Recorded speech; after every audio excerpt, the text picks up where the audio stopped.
Vamos agora à entrevista do dia com Rodolfo Gamberini. Está conosco aqui no Jornal da Gazeta hoje o presidente da Assembleia Legislativa de São Paulo, o deputado Fernando Capês, do PSDB. Capês é procurador de Justiça e teve mais de 300 mil votos na última eleição. Ele tem, portanto, credenciais mais do que suficientes para falar do momento político brasileiro e, é claro, das eleições municipais que vem no ano de 2016. Muito obrigado, deputado, por estar aqui com a gente. Prazer. Antes de falar do momento político nacional, vamos falar um pouco da Assembleia. O senhor fez uma declaração outro dia engraçada. O senhor disse que se um táxi for solicitado para ir para a Assembleia Legislativa de São Paulo, ele vai parar na Câmara Municipal, porque as pessoas não conhecem a Assembleia Legislativa.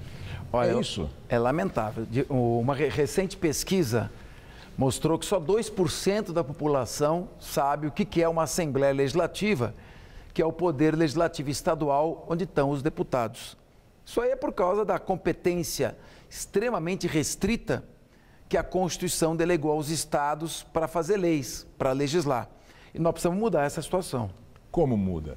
Bom, olha, Rodolfo, dia 24, deixa eu avisar em primeira mão aqui, segunda-feira agora, dia 24, 2h30 da tarde, nós vamos ter pelo menos 5 senadores na Assembleia Legislativa, o presidente da Câmara dos Deputados, o Eduardo Cunha, 70 deputados, entre federais e estaduais, e todos os presidentes de assembleias legislativas do país estarão reunidos na Assembleia de São Paulo para discutir o quê?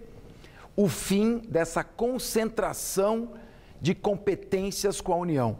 Só a União pode fazer lei importante, os estados não podem. Nós queremos a aprovação de uma PEC, a PEC 47 de 2012, que transfere parte da competência para legislar da União para os estados.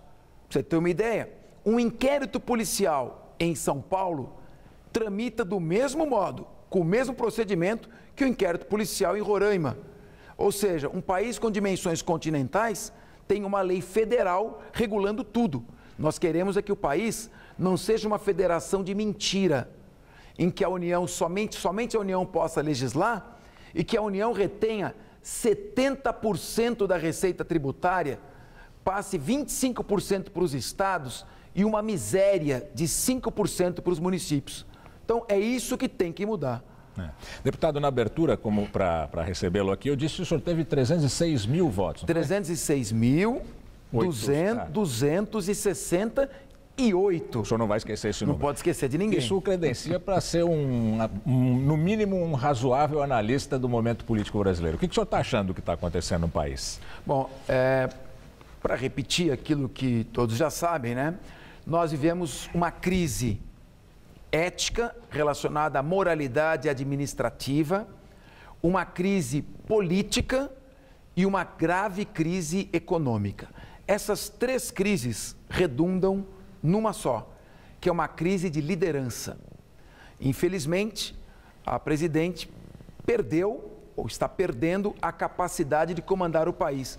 Isso tem feito com que o Congresso Nacional atue de maneira esquizofrênica, votando projetos em descompasso e, com isso, quem paga a conta é o trabalhador, quem depende de emprego, quem produz riquezas no país, que é o empresário, que cada vez mais vai sendo onerado para bancar o déficit das contas públicas. E quando se onera o empresário, o produtor, aquele que dá emprego, você gera mais desemprego. Eu estava vendo agora a Denise Campos Toledo fazer o comentário dela. Não seria melhor do que desonerar a folha, por exemplo, reduzir dos 39 ministérios de 39 para 12? Será que o governo não estaria fazendo melhor a sua parte, cortando despesa? O senhor falou em crise de liderança. Eu tenho vários amigos judeus muito queridos e eles têm uma piada muito boa. Eles dizem que quando você junta 3 judeus e faz uma pergunta, você tem 4 posições diferentes, divergentes. Se a gente aplicar essa piada ao seu partido, o PSDB, a gente tem uma coisa mais ou menos parecida. Um defende ser ministro do PMDB. Outro defende eleições só em 2018. Outro defende impeachment parcial. Outro defende impeachment e um defende a renúncia. Olha, só uma coisa, o Serra não falou isso que é ser partido, ministro do né? PMDB, mas que realmente existe. Existem diferentes posições, existem. E as posições são diferentes, mas na verdade elas deveriam ser num único sentido. pela constitucionalidade e pela legalidade.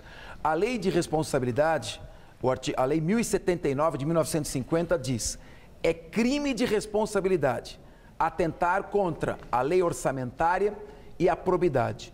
Nós devemos aguardar, sem afobação, surgirem elementos que apontem nesse sentido, para que então, nos termos da Constituição e com legalidade, ser instalado o processo de impeachment com fundamento. Essa sua posição se alinha melhor com a posição do governador Geraldo Alckmin? Se alinha a posição do governador Geraldo Alckmin, que é a posição constitucionalista e legalista. Não é o impeachment a qualquer custo. Vamos esperar a eleição de 2018. Eu acho que, não sei, eu tenho um palpite que vai surgir coisas antes de 2018. E a Prefeitura de São Paulo, o senhor tem interesse nela? Olha, já há candidatos que se colocaram e muito capacitados, muito competentes. Eu pelo menos, já listei aí uns 6 pré-candidatos. Eu tenho uma preocupação agora, resgatar o protagonismo e a importância da Assembleia Legislativa de São Paulo, implantando medidas de transparência administrativa, eficiência. Nós tínhamos 900 projetos na pauta na ordem do dia quando eu assumi, hoje temos 117 apenas, aprovamos uma série de projetos importantes, criamos órgãos de fiscalização do maltrato do dinheiro público. Eu quero resgatar a Assembleia. Então, não tenho nenhuma obsessão de entrar na corrida para ser candidato. Eu estou contente com o que eu estou fazendo. É claro que pode... Mas, se houver... Bom, sem nenhuma obsessão, se surgir o meu nome, uma possibilidade, é óbvio que eu não vou. O governador falou em prévias. O senhor se candidataria nessas prévias? Não, eu acho que tem. Olha, o André Matarazzo está com vontade de se candidatar, um excelente candidato, conhece muito a cidade de São Paulo. O Bruno Covas quer disputar, ele foi o deputado federal mais bem votado do estado. O Ricardo Trípoli, que teve uma votação avassaladora na capital. O Zé Aníbal e agora o João Dória Júnior. Tem muita gente querendo. Deixa eu esperar a minha vez. Tá bom. Muito obrigado pela entrevista, deputado. Boa noite. Juliana.